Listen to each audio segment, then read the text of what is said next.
My President, Mr. President, my esteemed colleagues, I rise on a matter of collective and personal privilege. I've always said that I serve at the pleasure of my colleagues, and I thank them for entrusting me with the monumental responsibility of leading the Senate over the past 2 years. It has been my greatest honor of my life as a public servant and the greatest challenge. Never could I have imagined as a neophyte senator learning the ropes from some of the best luminaries of the Senate in Senate history, such as Ed Angara, Joker Arroyo, Miriam Defensor Santiago, Juan Ponce Enrile, Frank Drilon, and many others, that I would one day bear the blessing and burden of the Senate presidency itself. I have given this job my all.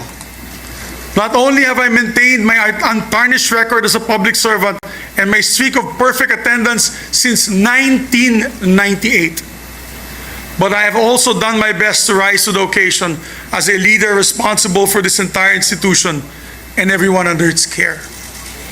Today, I look back on these 2 years with immense pride on what the Senate has accomplished and stood for under my leadership.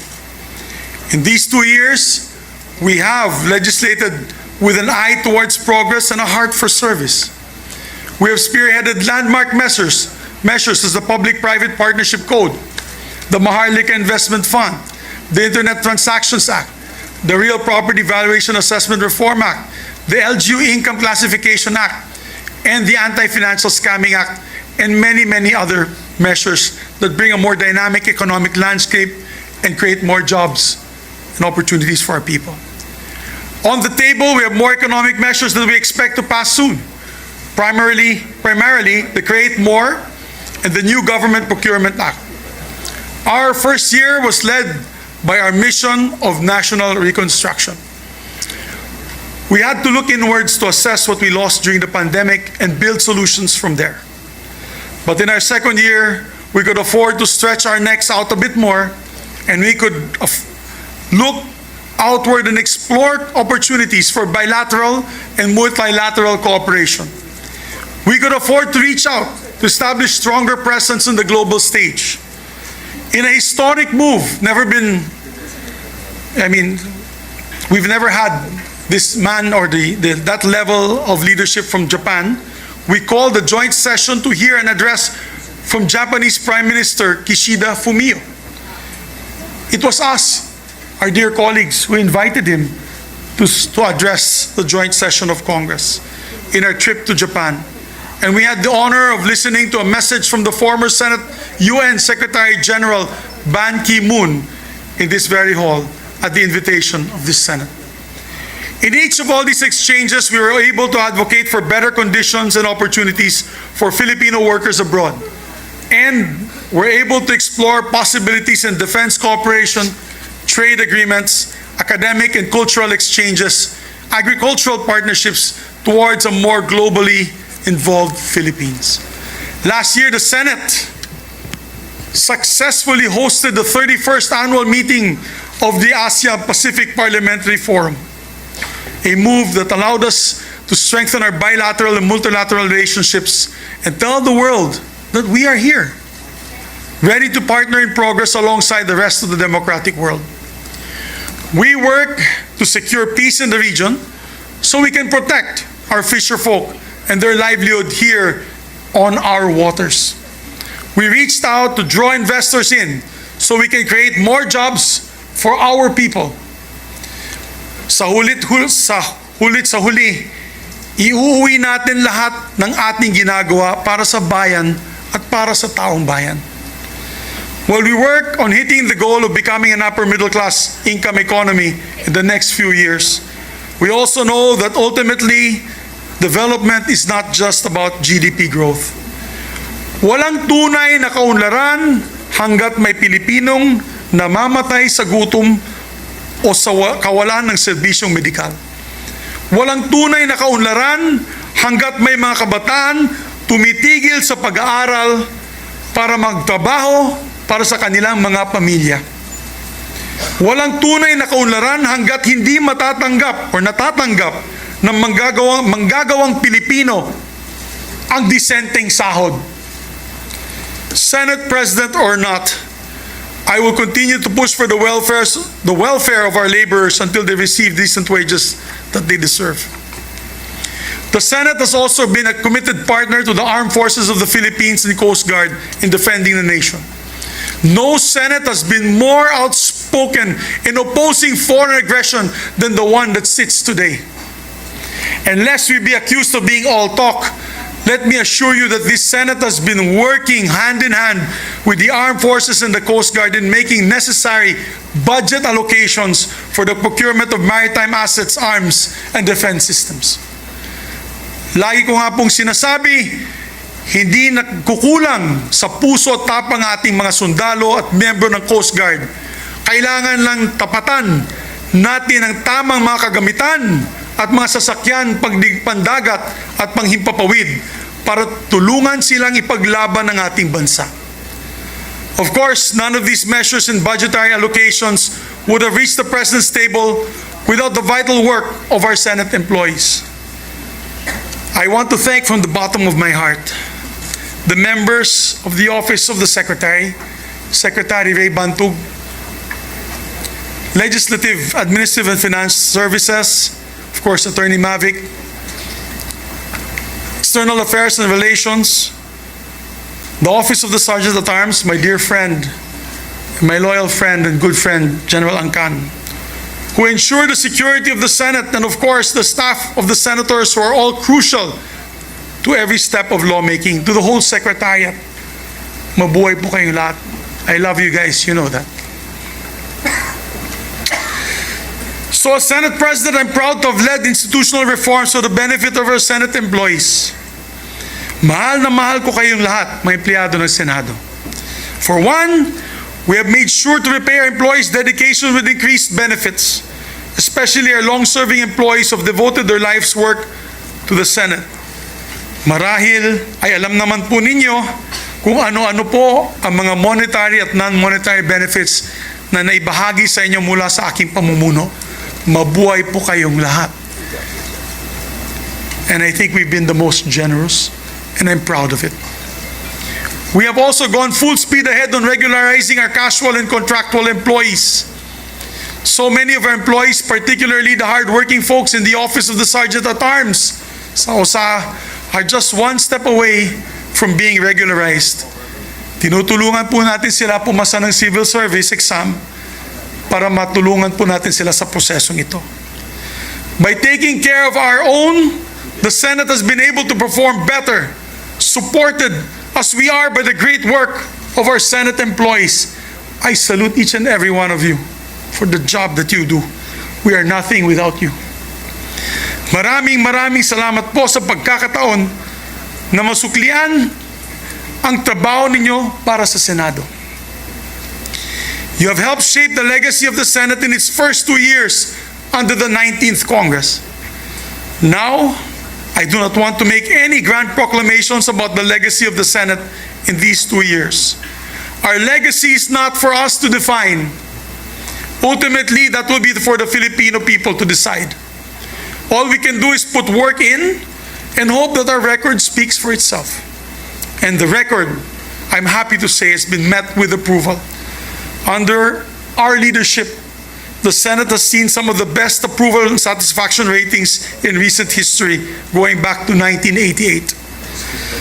Napakalaking karangalan po ito at nabigyan po kami ng lakas ng loob na lalo pang pagbutihin ang serbisyo natin dito sa Senado. As Senate President, I look back on these 2 years with immense pride over what the Senate has accomplished and stood for under my leadership. We have been bold and courageous as a Senate, unafraid to call out injustice where we see it, whether in our sovereign seas or within our own government. We have been fair-minded and truth-driven in the Senate, despite the political noise that often surrounds us. We have been a compassionate Senate, listening to and acting on our people's call for decent jobs, equitable wages, and accessible health care. And we have been a staunchly independent Senate, Let me say that again. We have been a staunchly independent Senate, holding strong against all threats against our institution and against very threats to the very foundation of the democracy in which our nation is built. Indeed, these 2 years, I have come to realize that being Senate President is not only about leading the troops, but also putting oneself on the line. If that's what it takes to protect our institution. And so I have put myself on the line to shield the Senate from all attacks, particularly from efforts to diminish the powers of this institution as the country's last bastion of democracy. In January, we fought against the dreaded People's Initiative, which would have destroyed this very institution I'm standing here right now. God knows what I had to do to defend the Senate. Throughout all this, I could count on each and every one of our colleagues, both from the majority and the minority, whose wisdom and cooperation helped shape the identity of the Senate for this post-pandemic age. But I want to thank my leadership team and those who stayed beside me till the very end. Ma'am Lauren, my Senate President Pro Tem, thank you very much for your loyalty and wisdom. I know many times temptations have been called to you, but you've been steadfast. Maraming salamat, ma'am. True test of character. Maraming salamat. To my dear Majority Floor Leader, pare, thank you for your hard work and dedication. Isa ka sa pinakamasipag nating Majority Floor Leader. Pare, thank you for your friendship till the very end. I love you. You know that. Mahal kita. I will always cherish your support. To Sunny, possibly the best finance chair this institution has ever had, I thank you, sir. I thank you. You know, your father was like a father to me. And I'm happy to call you my brother, sir. Senator JV, what can I say? Your loyalty, your friendship and hard work, which you help steer many important measures in this institution. Sir, I'm proud to call you my friend. Nancy,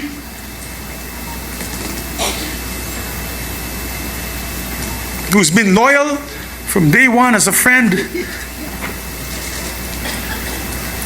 never wavering. Thank you, my dear. I love you dearly and your family. Sherwin, may kumpadre.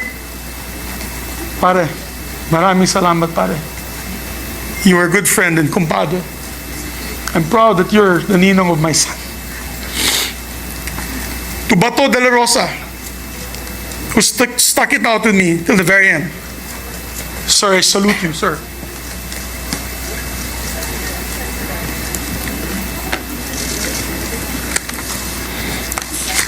To the others, my dear friends, my heart is broken.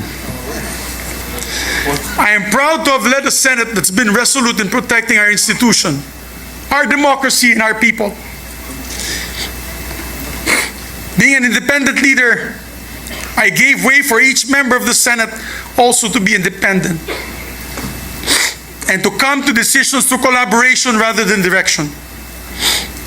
I have never dictated my position on any of you. You know that.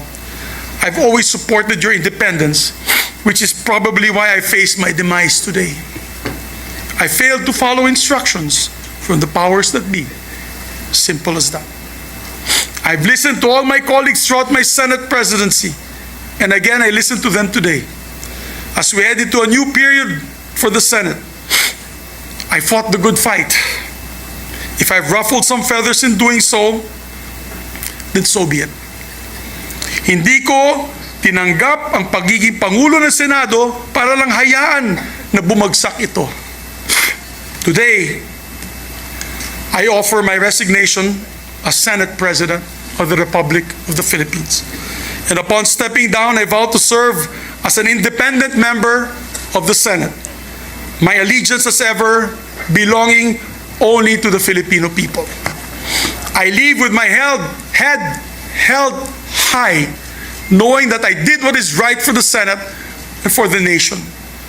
I wish our new leadership the very best, and I pray that they will be steadfast in upholding the independence of this beloved institution. I will remain vigilant to make sure that the traditions and the rules of the Senate will remain steadfast. Once again, maraming salamat po. Mabuhay ang Senado, mabuhay ang Republika ng Pilipinas.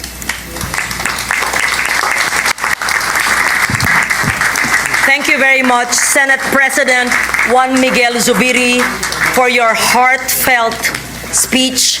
We are grateful for your service to the institution. Thank you for your service to the nation. Thank you for a job well done, Senate President Juan Miguel Zubiri. Session is suspended.